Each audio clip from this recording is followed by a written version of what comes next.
things. So this is Ivana Shein, and she is a writer, actor, comedian raised in Toronto. She attended the National Theatre School Canada. She won Canada's Last Comic competition reality TV show, Sketch Troupe. Ivana is the proud founder of the Writer's Kitchen, currently Write Your Voice, which is an online community where she mentors and coaches. Has been busy writing and creating, including her one-woman play, Faking It, another play called Single. Ivana is the winner of the Best Supporting Actress LA Cinema Festival for Off the Grid in 2013. Ivana joined Station 19 in season 3, episode 5, Into the Woods, as Maya Bishop's mother, Catherine Bishop, aka Mama B. She is most definitely a fan favorite of Station 19. Welcome, Ivana. We know you're a busy woman, so we just appreciate you taking time to hang out with the Fire Nerds this morning. Oh my God, I'm changing my screen name to Mama B. Hold on. Mama B. Love that. Thank you for that introduction. Yeah. And we've kind of just gathered some fan questions, and we'll kind of just go through. Okay. A lot of questions. There are a lot. So the first question we have is, you've had a diverse career. How do you balance these different roles, and what do you find most fulfilling? Oh, that's a beautiful question. First of all, I don't have children, and I think that makes a big difference, just in terms of, because a lot of my friends and stuff will be like, how do you get so much done in a day? And I think that's a big part of it. I would like to have children or adopt or foster at some point. So I imagine when that occurs, I probably won't do as much. In terms of balancing it, well, I don't balance it, just to say that, like, I really don't. I just switch. So I make sure to have focus days. So I have my days where I'm really, like, I'm just coming out of a period of finishing writing 3 plays, and that was like all I was doing. I wasn't doing stand-up at that time. I wasn't auditioning at that time. And all the people in my life understand that that's how I work, and I communicate really clearly. Like, now I'm going into this stage, then I go into that stage. So I sort of know how to dip in and dip out. But in terms of what I like the most of it, I would definitely say I really feel empowered performing in my own material. That feels really strong to me. It just because I'm a bit of a control freak. So I like that I can control the writing. Like, if I want to do a rewrite, I can while I'm on stage. And I like that as an actor, I know, okay, this writing isn't as strong, so I can support it more here. Like, I like doing that a lot. And I really love audiences. Like, I just love talking to audiences. What's that? It's an energy when you're performing in front of people. Yes, it's such an energy. Yeah, it just feels so good. And I feel like I have the right balance of, like, kindergarten teacher and, like, saucy bartender or something, that, like, it just feels like the right balance somehow for me. So that I find I feel very strong in. Yeah. It's amazing. Well, you did a great job at it. Let's see. This next question is, how did your father's career and legacy influence your own journey as a writer and teacher? And what are some of the most valuable lessons you learned from him? Are you kidding me? These questions are like gorgeous. Oh my God. Wow. The fans of Station 19 are like, I think what I love about this fandom so much is, like, I feel the fans really take the time to know the people. Like, that's a really deep kind of a question. I just want to express some gratitude. My father's legacy. When I was a little kid, I was, like, definitely a ham and really just wanted to be a performer. And my dad was like, absolutely not. Absolutely not. You will be a playwright, which is, like, such a funny thing to say. It's like saying to somebody like, you will be a basket weaver. Like, my daughter will only do something very obscure. Like, he's like, I'm like, Daddy, I want to be a lawyer. He was like, no, you'll write plays. And I was like, okay. So he was very much, he definitely imprinted that on me. And he, God, it's such a complicated question. I just finished writing a play called Canadian Book of the Dead that has excerpts of his writing in it. But I will say, like, he died when I was 8. And so it was a very like short time to be with him.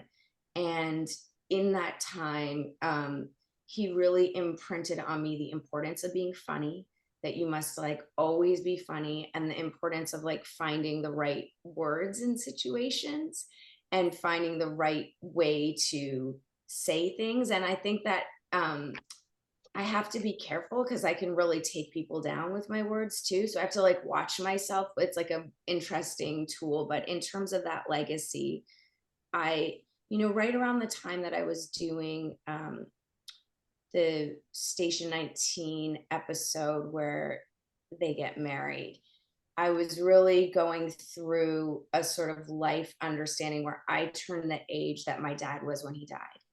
And all of a sudden I had this like anxiety attack of, I've got to finish my writing like before I die, which now like 4 years later, I'm like not dead. And I'm like, okay. Like, but at the time it felt very important to me. And so in that way, it really escalated my need to finish and to really be in the space, occupy space as a writer for sure. In terms of my teaching, how it informs my teaching is twofold, which is on the one hand, my father was like very disciplined. So I definitely impart, like his whole thing was writing is something you do every day. You have to be a proletariat about it. You have to do all these things.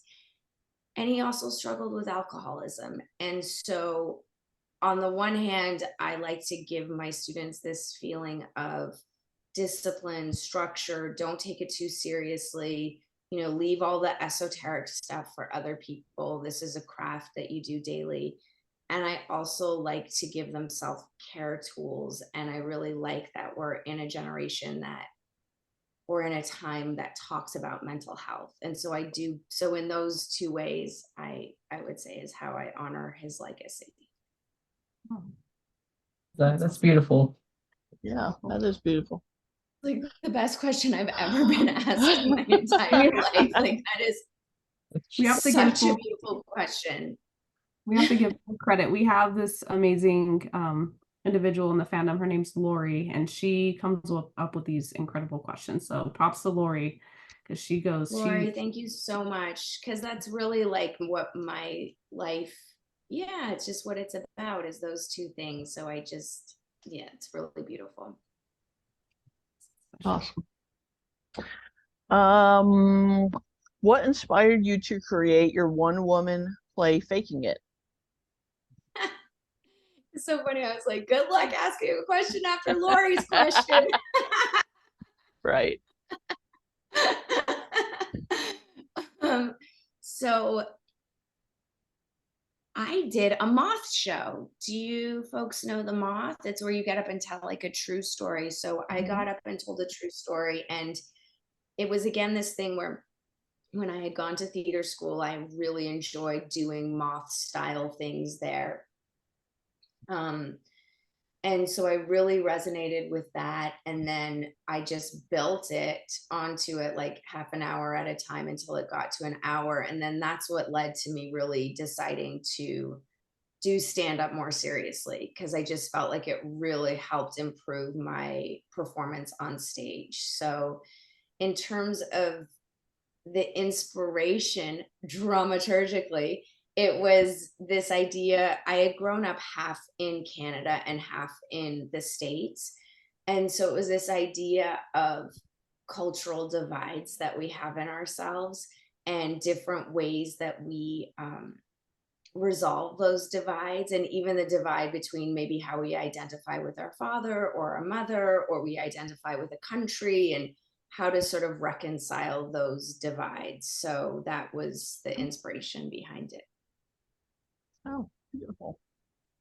Really cool. Let's see. You curated the masterclass Writing in the Digital Age for the NTS. Can you share some insights from this class and how you believe digital media is shaping the future of writing? Where are you guys getting these questions? I am blown away. Yes. Oh my God. You really earned the nerds part of your title, because the stuff that you're asking me is all stuff that I like nerd out on.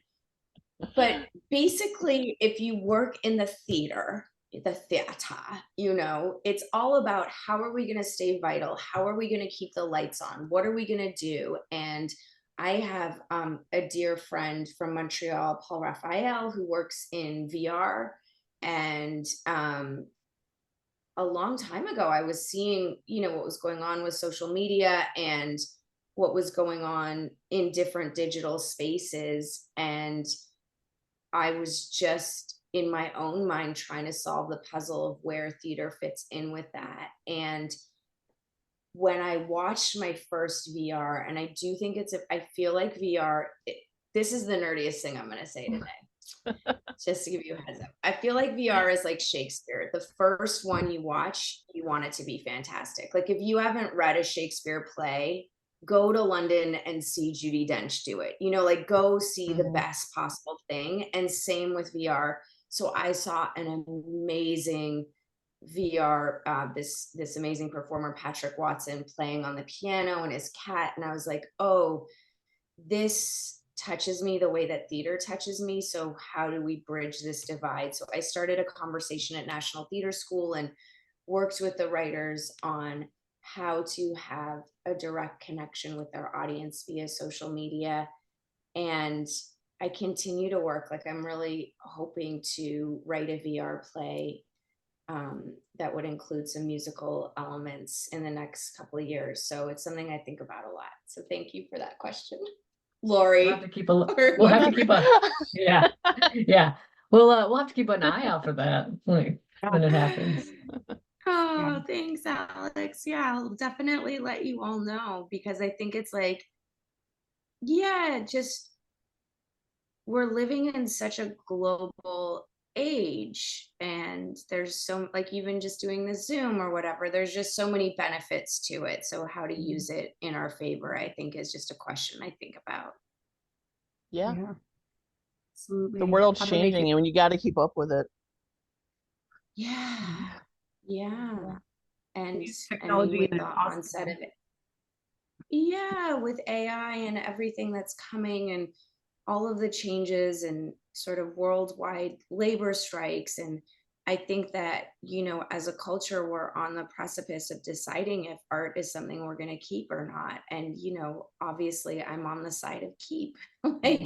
So it's something that I think we need to figure out how to stay relevant inside of these technical changes and not make it all just about serving corporate needs, but make it some about serving corporate needs. Like the great artist Chagall figured out how to serve corporate needs. Like we have to figure out how to do that and stay relevant, I feel like. So yeah. Absolutely. Another one of Lori's beautiful questions. You served as a research consultant on the film Meadowland, directed by Reed Morano and starring Olivia Wilde. What was your role in this project, and what insights did you bring to that film? Lori. Oh, yes, she's good. She's really good. She's good. So a wonderful screenwriter, Chris Rossi, wrote that film, and I worked with Reed as a research consultant. I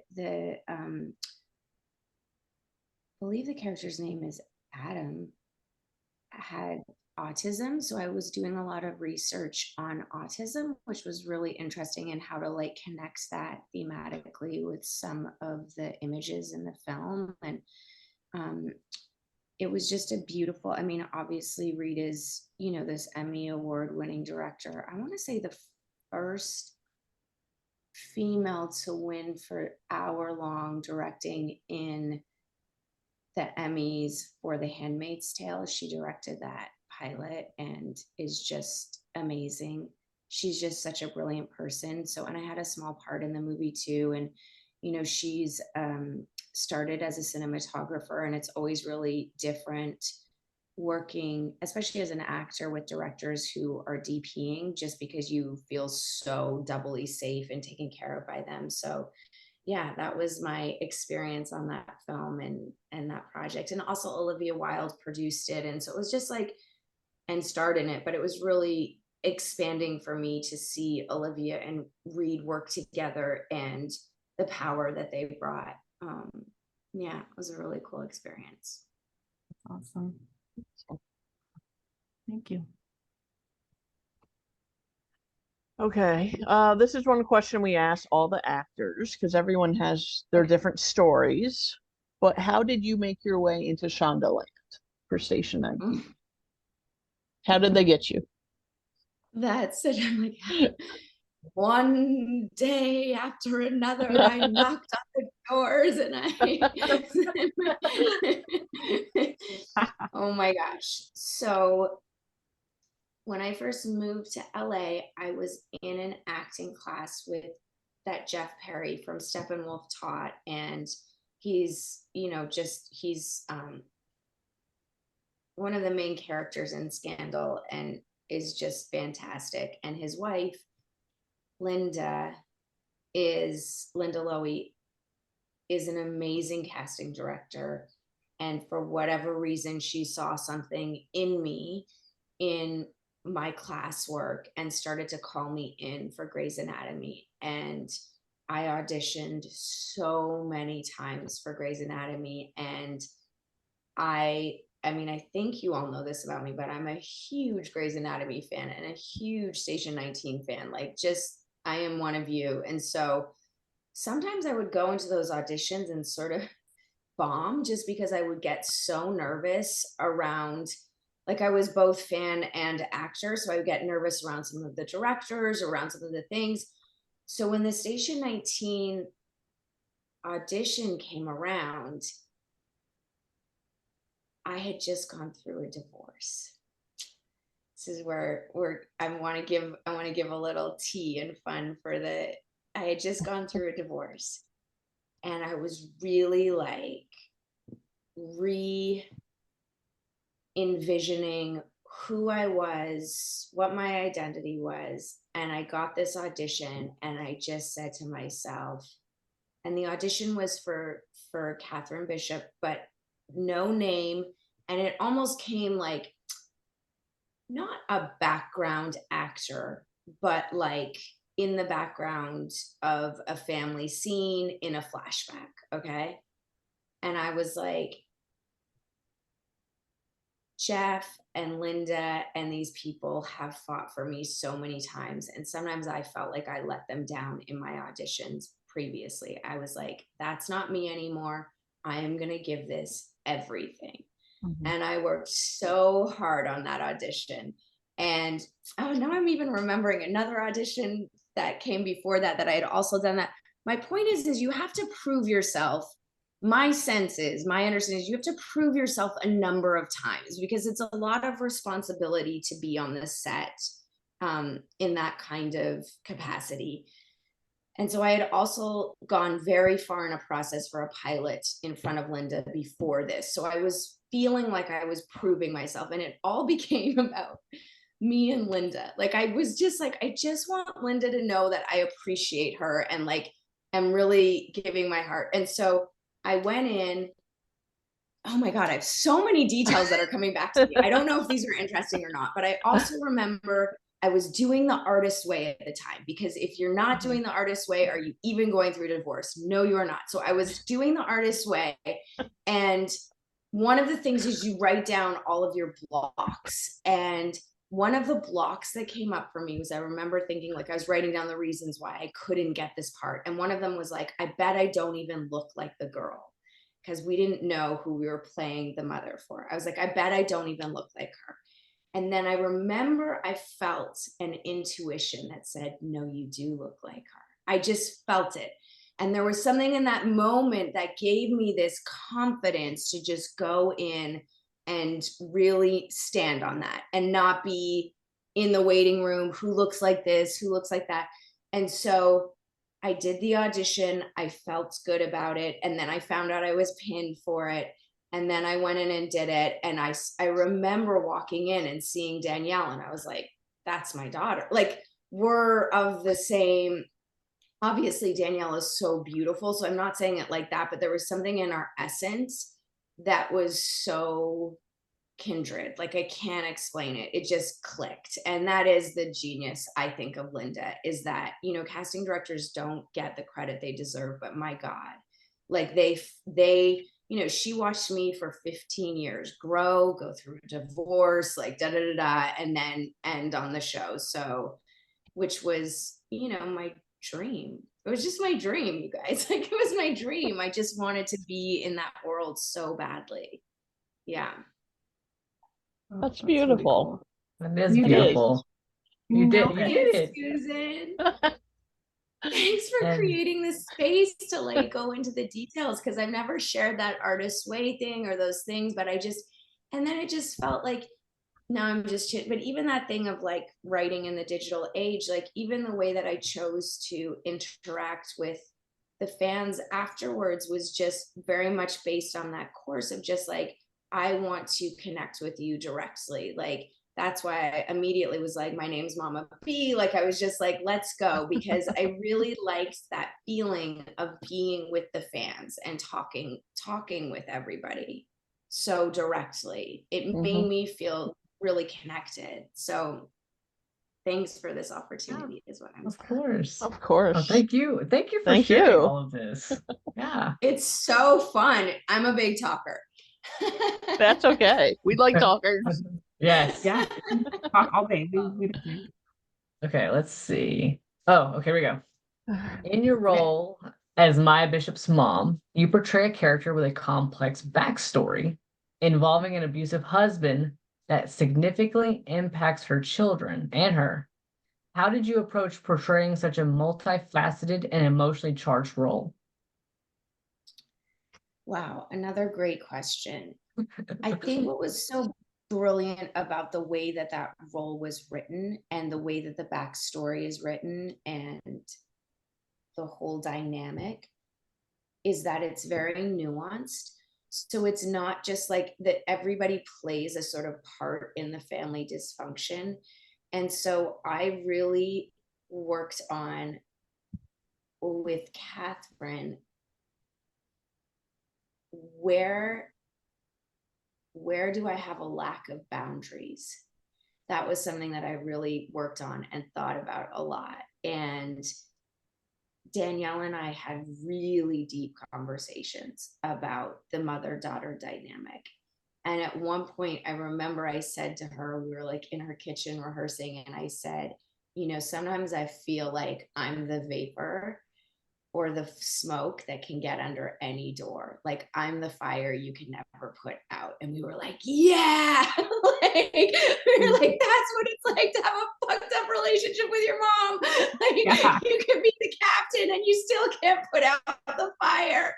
We were so into that. But like, that was, so I was just like working with those sorts of things, because I just felt that the writing was really nuanced, and it wasn't coming from this place of like, the dad's bad and I'm good, or it just, when you're at that level of dysfunction, it's like everybody's playing some sort of toxic part. So that was part of how I approached it. And then, you know, unfortunately, on a more personal level, I had dealt with some of those dynamics in my own life. And so, in a sense, as an actress, because I had dealt with some of those dynamics, it was, I don't want to say it made it easy, but it sounds so dark to be like it made it fun. But I could go beyond those dynamics. I didn't have to be like, I could go beyond those dynamics and get really creative. So that was really fun. Yeah. Oh, and I want to shout out two different acting coaches that I worked with that really helped. The Sure. first is Aubin Philbom, who's amazing. Maybe we can link her business, because she really helped me So she really helped me work on Catherine's fear of abandonment. That was a big one. That was a really big one for her, for us, that we worked on, that we unlocked. And then I worked with Gregory Berger Sobek, who I've worked with for years, and he's the one that brings in the like, he brings in like fire metaphors and vapor, and I'm like, okay, Berg, I'll be the vapor, sure. Like, I don't know what that means exactly, but I'm gonna try. Like, so I want to credit those two amazing teachers. Yeah, absolutely. We'll get those guys tagged in when we Yeah, launch. Oh, yay. we'll contact Good, them. Yeah. good. Thanks for sharing that. That's so neat to hear how it all came about. Our next question is, how do you think your character's experiences and actions influenced Maya's development and her role within the series? Did you find any particular moments or scenes that were especially significant in showcasing this impact? Wow, what a great question. I mean, yeah, I think that, the thing about her being a runner and her being so determined, and the need to be perfect and get everything right, is such a double edged sword with abuse, where, I think that it's like, on the one hand, you really can pursue a level of excellency when you've been groomed to really put aside pieces of yourself that could potentially get in the way of that excellency. But then, it's interesting. I'm just thinking of like the beautiful thing we're watching Simone Biles go through, right? Where it's like, but then Oh yeah. eventually those sides of ourselves that we put away need to be tended to, need to be loved. And I mean, I think that's what she gets in her marriage, is that those sides that she had to put away are now loved and are now seen. And I think that's why for Catherine, it was so important to go to the wedding, because I feel like Catherine was always on the side of those parts of her being seen. And I think that, it's why she's brilliant at her work, Maya, and why she struggles. Like, it's like you could just see it play out in different ways. So that would be my Yeah. answer. Absolutely. All right, this next question's a multi-parter, kind of long. I'm ready, Um, Susan. the Hit scenes me. where your character interrupts Maya and Karina at the fire station, and late I'm and so later, sorry. no, it's great. And later, where Maya snaps at you, were highly charged. Can you share what it was like working with Stefania and Danielle on these intense moments? How did you prepare for these scenes? And did you have any specific rehearsals to capture the emotional nature of the interactions? Great question.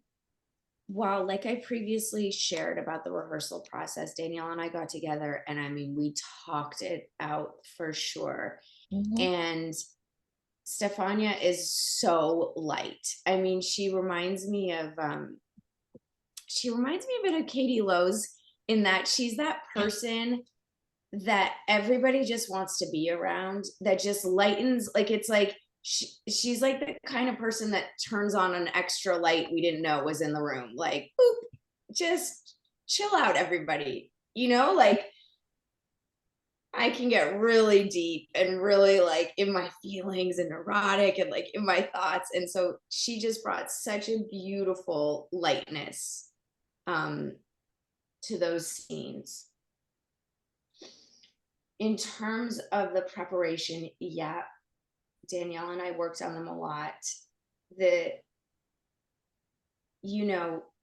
we rehearsed them a lot too. So Pete Chapman directed that episode, and he's amazing. And so he also talked us through a lot of the different beats. But then I remember him saying, oh, we're going to shoot out of order. Like, we're going to go to a harder scene first. And I was so glad. This is just like a tip to any actors listening, that we had prepared so much. And I remember, like, I made my friend Marissa, God bless you, Marissa, run those lines with me, like a ridiculous amount, because my friend Amir Arison, who's on that TV show, The Blacklist, with James Spader, was like, the one thing you can control is how much you know your lines. So I was like, just in my trailer, just like running them over and over and over again. And thank God I was, because here's an embarrassing thing I'm going to share. The day of the hard scenes you just mentioned, not the interrupting of them in the fire station, but the confrontation. Mm-hmm. I woke up at 5 a.m. and I thought that it was like 10 p.m. And I took a melatonin. And little did I know that my call time was actually 5:30 a.m. Oh, It was Whoops. such a doofus move. And I think I was so nervous about that scene or something. So I was on melatonin during that scene. Now, a friend of mine said it was his favorite of the scenes. And so I wonder if it just kind of relaxed me just enough. But Maybe. thank God I'd done all that preparation with Marissa and everybody, because I was rocking 10 MIGs. we Oh. never moved. Yeah, Thank we you. had no idea. Thank you. Now every time I knew. now every time we do the rewatch, we're gonna think about that when that scene Oh comes up. God. Oh God. Like, there's Ivana Oh, on there her she is, a melatonin. melatonin.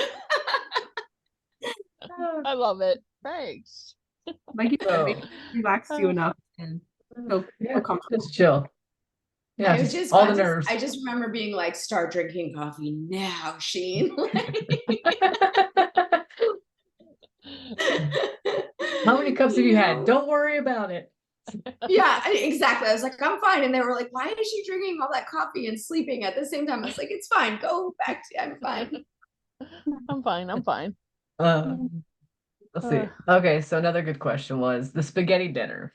Y'all were talking, you and Karina were talking before the scene starts, before we hear you in the background. Everyone wants to know what you were talking about. Because Do you someone, I guess, remember? do you remember? Okay, so I want to know because someone said they asked Stefani the same question, and we want to know if you have the same answer. Okay. Well, take this with a grain of salt, knowing that you're talking to the woman who took melatonin before her biggest on national television. And was late to set. Wait, what did you say? And that you were late to the set. No, never. Never, never, never. I was like, what did you just say? No. Never. I said, I'm teasing you. I said, I think we were talking about spaghetti recipes. That is correct. Correct. Stefania said the same thing. That is so cute. Funny. That's funny that you remember. That's fun. All right, next questions. What's the most memorable or funny moment you've experienced being on the set of Station 19?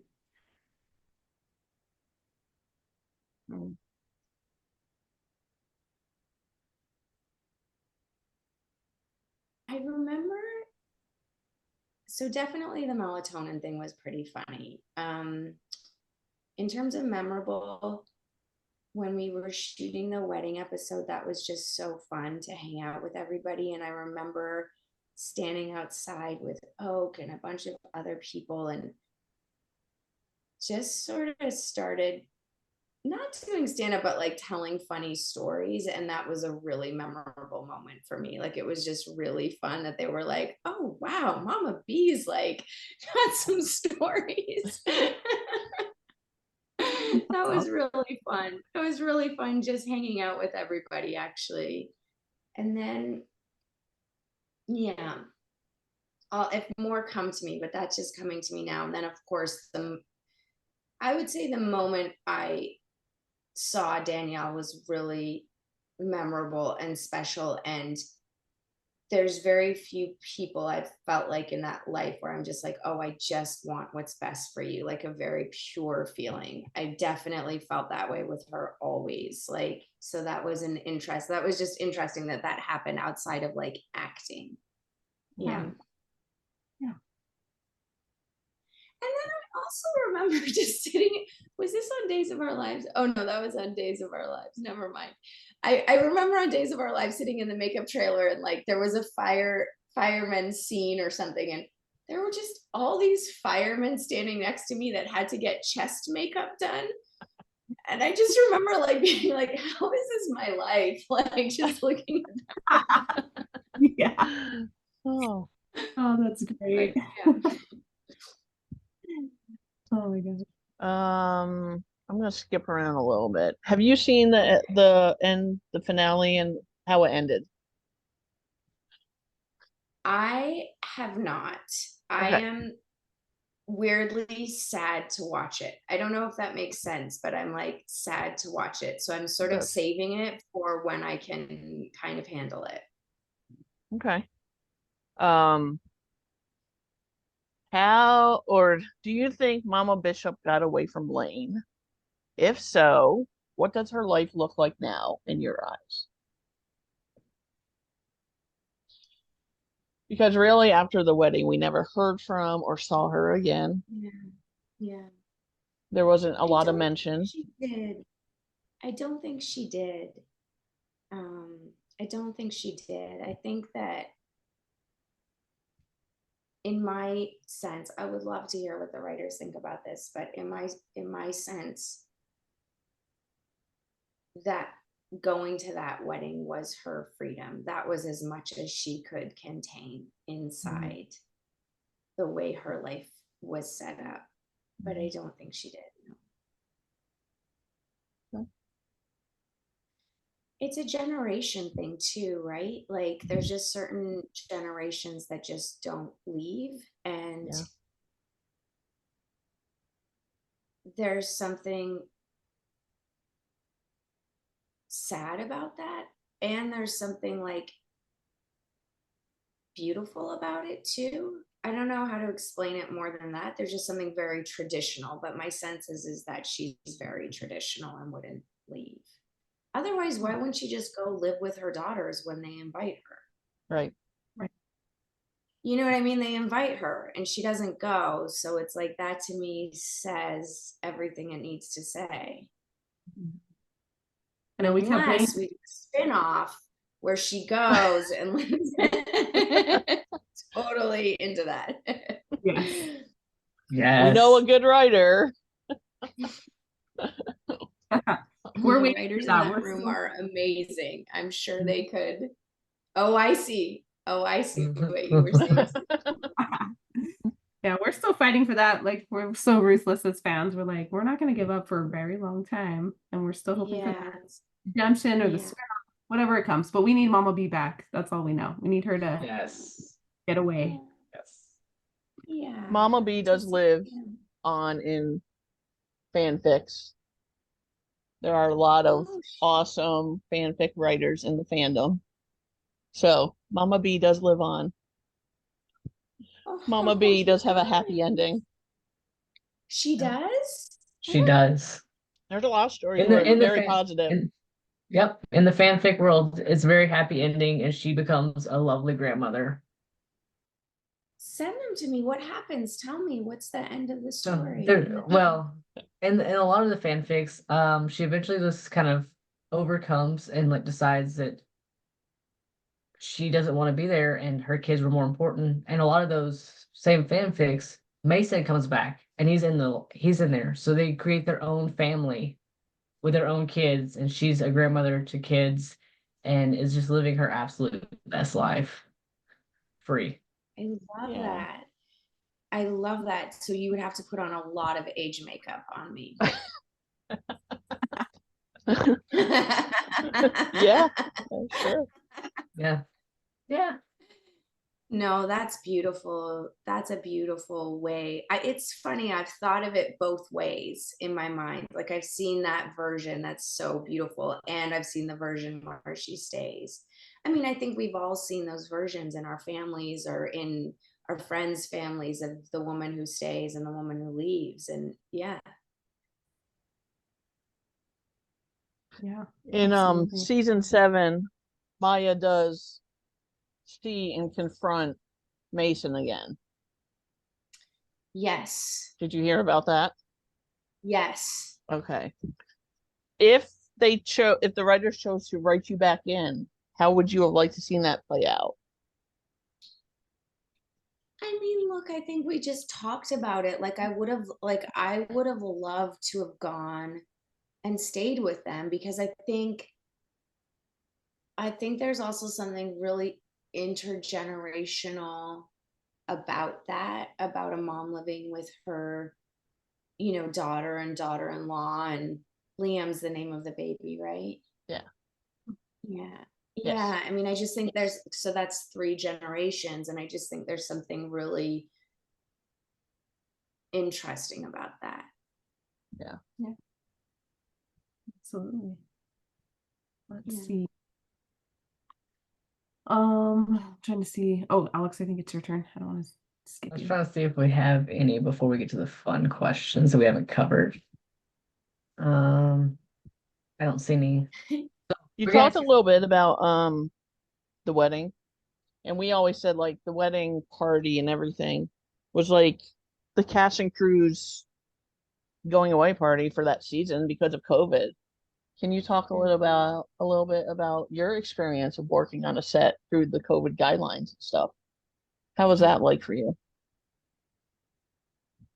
So interesting because I had really been inside, you know, I had really been in lockdown when we did that episode. So it was Mhm. so exciting to leave my house. It was so exciting to, see everybody.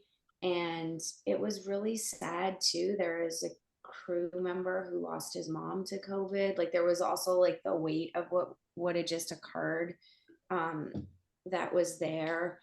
And it was being directed by Paris, who's like one of the greats of our time. So there was this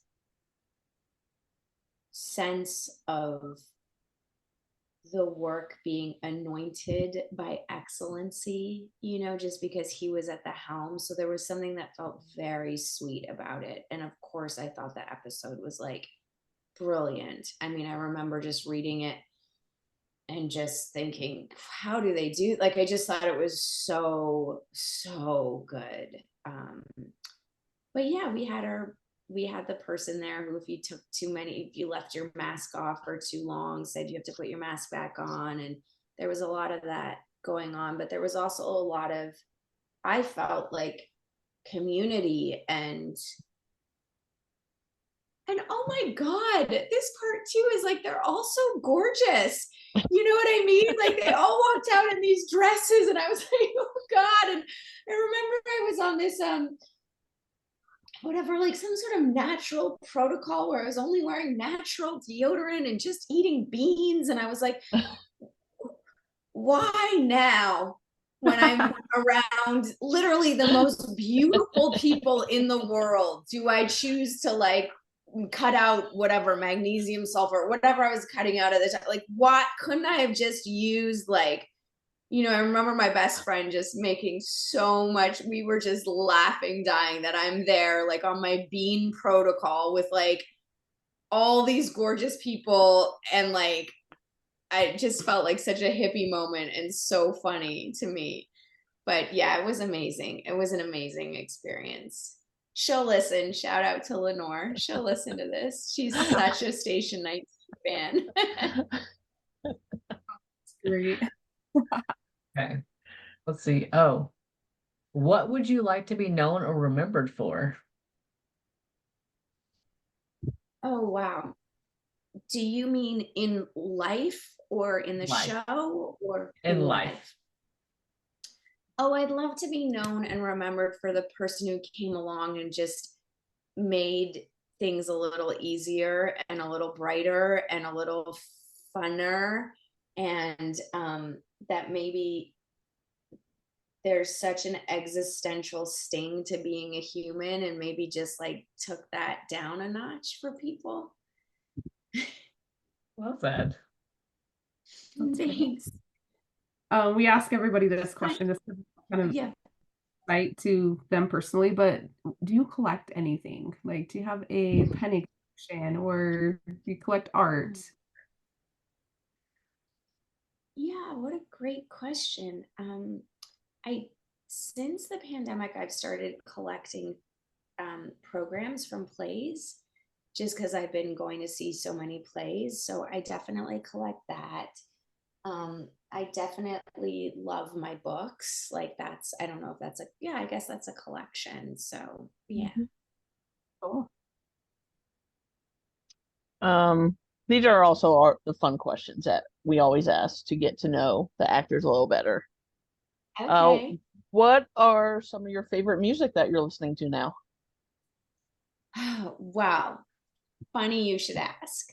Last night, I hosted one of my best friends' album releases, Sydney Park. It's out on Spotify. It's called Back Against the Wall. And I think it is how you would get through August without this album, I do not know, because it's like Lauryn Hill meets Jill Scott meets Erykah Badu. It's just so good, and so I've definitely been jamming out to that. I've also really been into Kesha. I'm really into this new Billie Eilish Charlie XX. That's a good one. And then of course all my old favorites like Leonard Cohen, Bob Dylan, really into Taylor Swift. Yay! Yes. Really into Taylor Swift. Yes. Yes. We're all Swifties Yes, here. Alex. Yes. So into Taylor Swift. So my question is, what is your favorite era for Taylor Swift? Okay, can you help me understand this better? So it goes like, so the eras are like 1989, Reputation, Yeah. right? Is it Yeah. like, It's the but so albums. those are just, so every album gets its own era? Correct. Okay, I'm so glad I have you all on the Zoom now. Okay, help This me is the understand. important questions. This is, now we are in the year 2024 of our Lord. Now we are figuring it out. Okay, so how many eras are there? You love It's the new one? the You Torture. love Tortured Yes. Poets. Yes. It is Mhm. the lyrical, like the way she writes is so profound. And like I always love how she makes like these really deep lyrics and like the super upbeat like song. And you're like, what am I But listening to, right? Yeah. Yeah, she is it's therapy. probably the most brilliant writer of our time. Mhm. Like she's so, Yes. it's just beyond. Okay, so just really quickly with the eras, is it that Okay. each era is a vibe? Like 1989 is like, okay, Yeah. so give me So some vibes like of them. okay. So you have Debut, which was her country album, her first one, which Mm-hmm. came out forever ago. And then you had Fearless, which was kind of like her more breakout album. It's still kind of country, like high school girly type. That's Speak when she really got Now. known. Yeah. Speak Now is, how would you describe Speak Now? Pop. It's very pop, It's very poppy. girly. Yeah. Yeah. Okay. A little bit like That was little like kind of her lovey. transition out of country. Yeah. She was still getting popular then. Okay. Then we have the Red Era, which is, let's see, how would I describe it? It's kind of more of like coming into age because like Yeah. it kind of like talks about like in her early 20s, and then there's some really sad songs, and then there's just kind of like experiencing like what it's like to be a girl and like coming of age and like just dealing with like life and like learning what life Yeah. is. So then 1989 is kind of more of like a fun album with a few little like songs in there like Bad Blood. But yeah, it's like Yeah. Welcome to New York, Blank Space. Yeah. I know that album really well. That's probably the Yep. one I know the best of hers. Mhm. And then we go into Reputation. Yeah. it's reputation. It's iconic. Yeah. F everybody. Well, Yeah. Yeah. Then you have Lover. So that's more of Right. like her love album, yeah. And then Folklore comes Folklore, and which is kind Evermore. of like the indie vibe kind of feel. Love Folklore. That's Yeah. a brilliant album. Yeah. Mhm. And then you had Midnights. Right. I loved Midnights. I I did. love Midnights too. And then the Tortured Poets Department is kind of like a compilation of her experiences written beautifully, and they're just stories. They're all telling a story of part of her life because they're not necessarily written all together. So like there's some love in it, there's some pain in it. There's just kind of like, I guess it's life. Like Torture is like a representation of life, of the ups and the downs and being human. Mhm. Okay. That was amazing. Thank you. Okay. How many do I get to choose? You choose as many as you want. If you want. Okay. Choose Then whatever I think represents you. I'm a little red. I'm red. Oh God, I'm feeling a little romantic. So I'm gonna say Lover for no reason. There's no reason that I should, but I like that. There's a sweetness to that. Okay. And then definitely Folklore. Definitely Folklore. Yeah. So it's like the whole vibe of like being in the woods in this cabin, just her writing. Like that's where I want to be. Like that's where if I Yeah. get lost, that's where I'll be. Is in a cabin in the woods somewhere, just in a little cottage. Just Bonnie Bear. yeah, just Wait, out is there it Bonnie writing. Bear or is it National? What? Who is it that she's singing with on those songs? I think it's Bonnie Bear. Yeah, it's Yeah. Bonnie Bear. Yeah. Yeah, So yeah. I was like, in yeah. yeah, I love that. I love that. Yes. Love that. Oh, they are gonna it is such a beautiful album and they're gonna love Sid. I feel, I was like, there's only a couple people, Danielle and Sid is one of those people too, where I just feel like and she was the star of Instant Mom and has been in so many movies and TV shows, and she just made this album and it's really good. Very cool. Awesome. Gonna add it to the Spotify Also the person playlist. who plays the lead in all of my plays. Like she's like so my muse. Yeah, she's amazing. Very cool. Yeah, we're all gonna go That check is that. neat. And you managed to do that whilst moving. You were hosting a launch party and moving. You're a busy woman. Yeah, thank you so much. I definitely this goes back to that first question about balance, where I think you just have to figure out, it's like budgeting. Like yesterday I slept from, I want to say 3 to 5 p.m. and then went and did the party. So it was just like you just sort of figure it out where to take your moments and your melatonin. And your melatonin. I love that That part. was my red era. That was when I grew up. Don't take melatonin in the morning, kids. Hot Noted. tip. Hot tip from Mama B. Oh, That's so great. funny. I love Let's that. see. Tell us what your favorite treat is. I want to hear about, I'm a food person, so I'm always talking about food, but what do you love to Okay. eat? Like, what's your treat yourself kind of a meal? Oh, that's a great question. I love a bolognese. Love that. I love a flourless chocolate cake. Love pache in Laurel Canyon. I love a steak. But I love pasta. I'm obsessed. I love it. Yeah. Okay. Love that. Love food. I just love food. I just love Love it food. so much. I love it so much. Sometimes I'm out and I'm just thinking what am I gonna eat? Just so good. You have so many Yes. options in LA. Yeah. I know. That's what's great. I know. Yes. Do you have any phobias? I do. Okay. Would you like to share? No. Okay. Because I feel like then it gives the thing an option to like come into my energetic field. I'm such a Yeah. hippie. Okay. No, Yeah, that's fine. That's fine. That's fine. I'm like, no, That's I fine. don't want to say it. I don't want to conjure It's it. fine. We're not going to manifest it. No, Thank no. you, Susan. Thank you. Are you a morning or a night person? Night. Night. So are we. Definitely. We're all night people. We are. Definitely We're night. up till like 2, 3 in the morning talking with one another, just about random stuff. Oh, I love that. When we Is have that when you- insomnia, we can always guarantee one of us will be up. Yeah. Do you think that's It's when you also think when we do the stuff.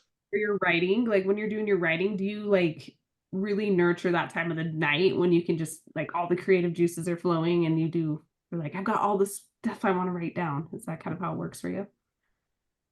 I mean, maybe at the beginning stages of a project, but then you're just kind of going, okay, I've got 2 hours, I've got an hour, I've got 6 hours. I do like specific tables for writing. Like I definitely like sort of trauma bond with my desks and my kitchen table. Like I really like writing at kitchen tables. That's why I called it the writer's kitchen, because I just like the idea of being close to food.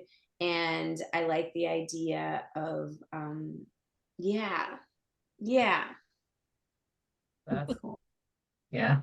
Like for me, I love the night because my brain is a very chaotic place. Like it just goes a million miles a minute all the time. And at night, specifically like after midnight when the world gets quiet, it's like I can focus and I can do all the things I need to do. And it's like my brain's like, no distractions. Let's do all the things. It's just something peaceful about when the world goes quiet around you. And it's just nice to sit in Yeah. and enjoy it. You should write about that. That's so beautiful the way you put that, like after midnight when everything goes quiet. Because I think, I do right. I do right. oh, okay, yeah, I could tell.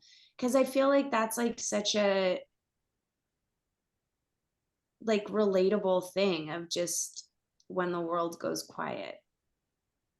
Yep. Yeah. Also when the random thoughts come into my brain to write them down. It's like you need to write this down. I'm like, okay. Yeah. Yeah. Yeah. Oh. Absolutely. Ivana, what would you say your most treasured possession is? Do you want me to show you? Yes. Okay, I'll be right back. Hold on. Okay.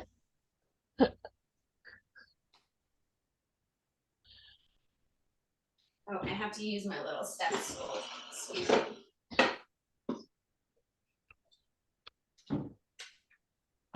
Okay, here we go. So these were my grandmother's like little kid shoes, and inside of them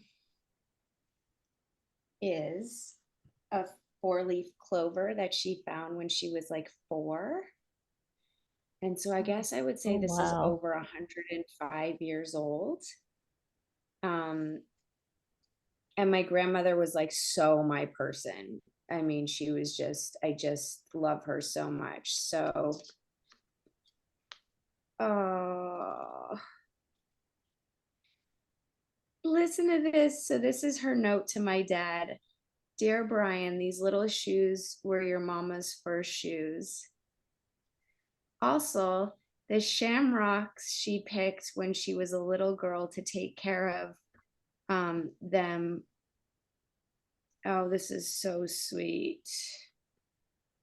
So that's like a very sweet, there's just like little pieces of the 4-leaf clover Oh, Oh my goodness. that's beautiful. in it.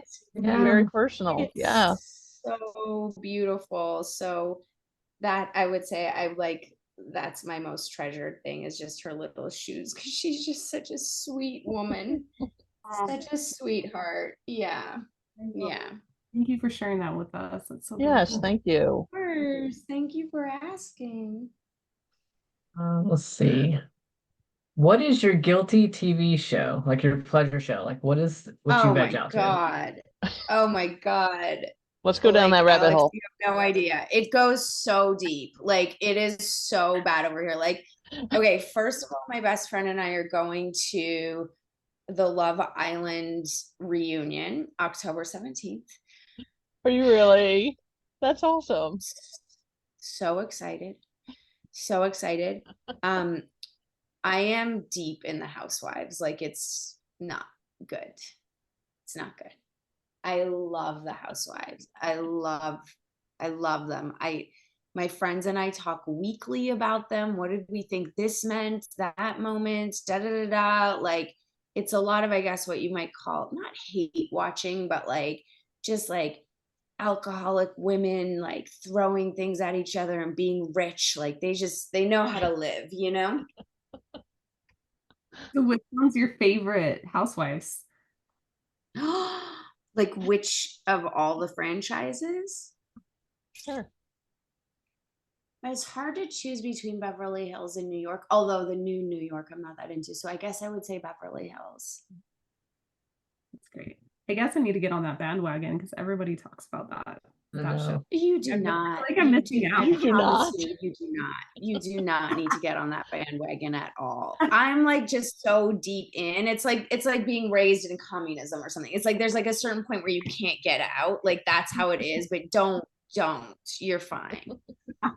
Don't Like get I would started. lose my connection to humanity. Like I remember saying to my best friend the other day on the phone, I was like, you know, there was a time when I used to talk about like scenes in Cymbeline and King Lear, and now I'm like, you know, that iconic moment in season 5. Like, what happened to me? That is not my father's legacy. Tell Lori. Oh, That's funny. oh my gosh. Let's ask a few more fun questions. What's the last item you ordered on Amazon or just online in general? The last item I ordered on Amazon was a bra. It's a good item to order. Good item. Yes.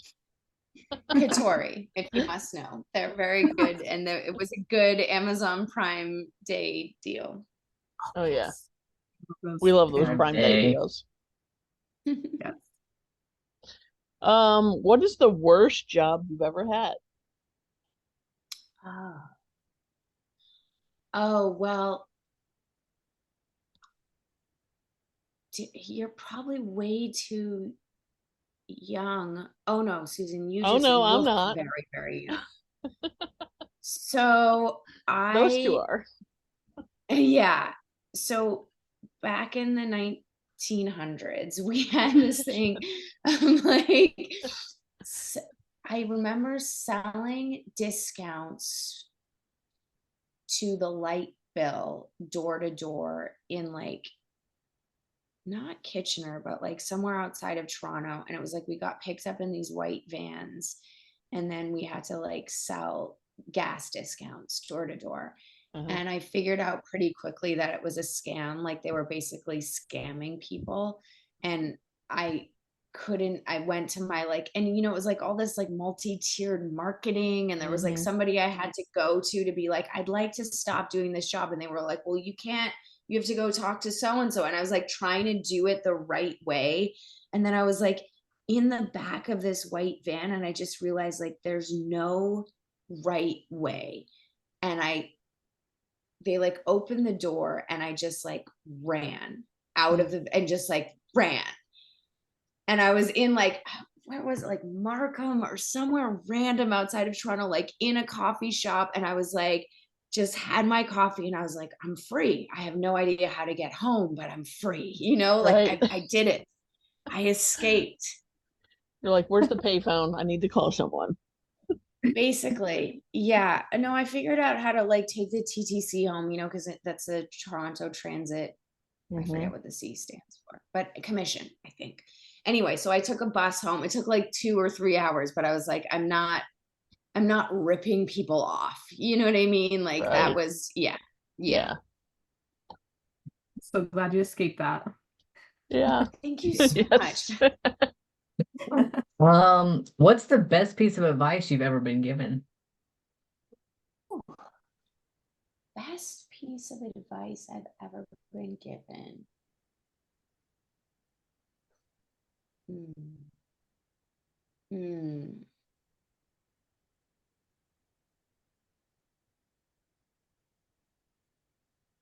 That's a tough one.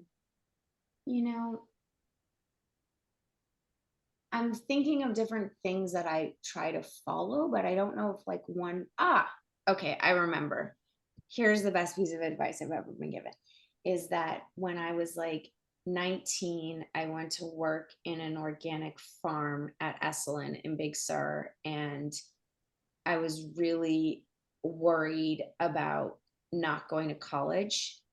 And I was talking to somebody, and Esalen is like this it's like a self-help retreat place, lots of therapy, lots of that sort of stuff. And I was talking to someone there and I was like, I just feel like I'm missing the train, which was something that was maybe a big part of my red era where I really felt like everybody else was going to do these things. And I've often felt that way, like, oh, am I somehow missing? Like when everybody went to college or everybody got married and had kids or everybody does these things that are these markers. And I was like, I just said to this mentor of mine, I was like, I just feel like I'm missing the train.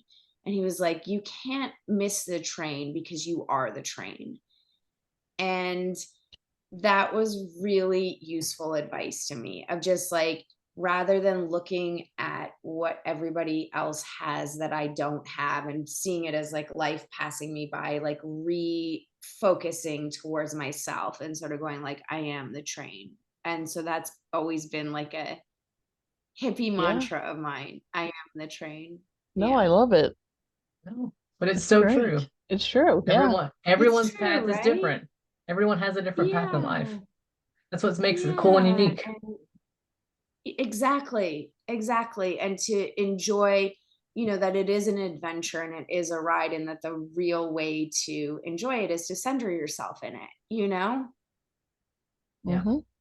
That reminds me, something I was told a few years ago was just remember how special you are because no one before you or after you will ever live exactly the same life that you live now. That's so wonderful. That's really true. Yeah. I like that. I All like right. that a I do lot. like that. So we are all interested to hear about what you're up to lately and what we can support you in and, see you in and what are you doing nowadays? That's so sweet. Well, I've just finished writing, I want to say 6 plays. So I Okay. have 6 plays that are in various stages of development, and that's felt really, really exciting and connected to Lori's question about my father's legacy for sure. Mhm. Um, and I have a podcast that I'm developing with a producer at Sugar 23 called Skinny Dipping. So you can definitely support that when that comes out.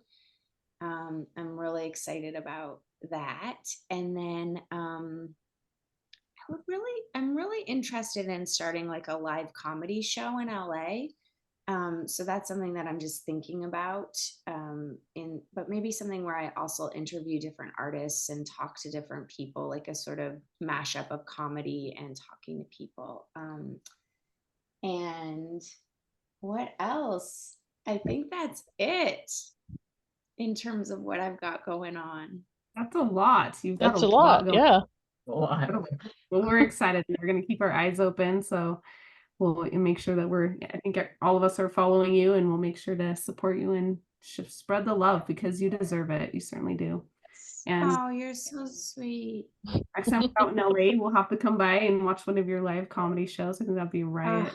Good time. I would love that. I definitely want to make sure to say this because it's been coming into my mind a little bit too, is just a shout out to the LGBTQIA fans of the show, and that aspect of being playing a mother to a queer couple was so meaningful to me. And I do want to share a sort of personal story, which is again in the wedding episode where we were all backstage, and I said to Danielle, Stefania, everybody, I was like, well, of course, everybody is attracted to women. You just can't say that you are. And they were like, what? And I was like, well, yeah, like I've always been in love with women, but I don't talk about it that much. And, you know, when I was in high school, I went to, was it prom or a dance with my best friend who I was very much in love with. And we got booed for going together as two girls. And I think from that moment on, I was very closeted in my life. And since that moment, you know, in between scenes of the wedding and feeling, you know, the support and the change on set in terms of like that question of what the memorable moments were, that was a very memorable moment because I remember just feeling like things have really changed. And, you know, I guess I was maybe 42 and that was my coming out day, was that day on set as bisexual, you know, and I just had never owned that piece of myself before. And I just felt like it was such a big deal. And just my interactions with the fans around that and supporting fans as they were going through coming out to their parents or different things like that. And I just felt like my story, and I've never told that story, but I did want to tell it to you all, just felt so I don't want to say like simple, but it didn't feel like some big thing. It was just like a recognition of, oh, things have really changed. Like we don't need to hide certain things. And like when Danielle's character, you know, when she comes to the door and she's like, you know, or what the kids call bisexual or whatever, like I was going through my own thing in that. And I just remember being in the hallway and just being like, well, yeah, of course we're all in love with women, but it's not something we're going to say out loud. And everybody looked at me like, what? Like, why wouldn't you say that out loud? And I was like, oh, like I just was like, right, it's not 1998 anymore. Like there's more room for nuance between like just being either like lesbian or straight or these, it's like we're just living in a more nuanced time. And I felt so included and seen. And yeah, I really want to say that I know how much that storyline means to people. And even like regardless of if the show goes on or doesn't go on or whatever, like I want to say to the fans, like you get to let that storyline go on for you, and like that the power and the beauty of that gets to live on for you, and it's yours. Like I would just be like, just like take it and run with it, you know, take it and use it for your own strength and your own fortification and your own sense of resilience. And if you do believe in God or spirituality or whatever, that it can be something that gives to you, you know. Yeah. Thank So you beautifully said. So Thanks, beautifully said. Alex. Thanks, Alex. It's been a really spiritual journey, you know, like being a part of this and being received by younger people, and in that, like my own journey of growing and realizing different aspects of my identity. And so I'm just so grateful for this fandom and for all of it. Oh, that's incredible. And we're grateful for you. Yes. Yes. And everything. And you are truly an incredible woman. I don't think that's why we love doing this, is because we like to show the people behind our characters that we love, and to show these incredible people, like, yes, we love you as Mama B, but you're so multifaceted and so amazing, but there's an amazing human being behind the character. And so that's why we love to show off all of these incredible people. So we're so glad you FireNerds came and hung 5 out with Ava. us. Yes.